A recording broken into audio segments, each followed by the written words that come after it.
Now, it's really interesting. When I saw the show the other night, and he had Ian Gillan and Richie Blackmore constantly falling out, one of the things which I'm really interested in as a psychologist, and it's interesting Tour de France about how Quo started and went through the years. I mean, it's interesting to explore. I mean, do you actually need to get on with other members of the band in order to produce good music? Does it help if there's a bit of friction? I mean, I don't know. What do you guys reckon? I think there's a two-way thing there. There are definitely bands who didn't get on that made great music, or whether it's great or not, it's become very, very popular music.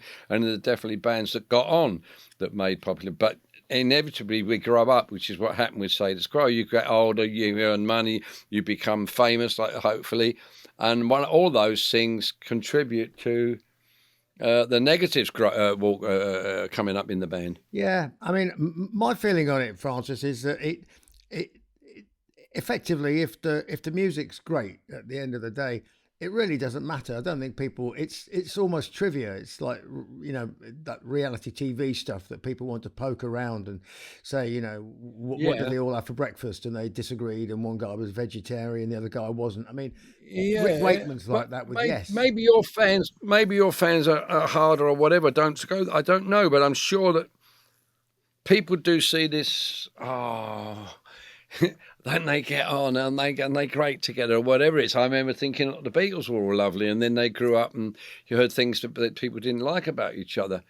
We know that certain things with the Who didn't get on and don't like each other, but still work together. I was going to say I find that difficult, but I got used to that too in the end. I always like an analogy to you go into a restaurant, right? And I was in a very posh restaurant a few years ago, and we had a table right near the kitchen, and we heard the most unholy row coming out of the kitchen. I mean, they were effing and blinding. It was all kinds of stuff going on in the kitchen. You'd have think, right, this place, you know, police are going to be called in a minute. It's going to be a murder in there, right? But the food that was coming out was absolutely bloody, you know, double Michelin-starred grub. So, in a sense, I suppose what you're saying, Bruce, is, you know, it doesn't matter what's going on in the kitchen. Actually, if what's coming out and is being served up to the punters is good, then actually kind of the music is like proof in the pudding, I suppose, really. Yeah, and it's the same thing. I think is do your heroes have to be likable?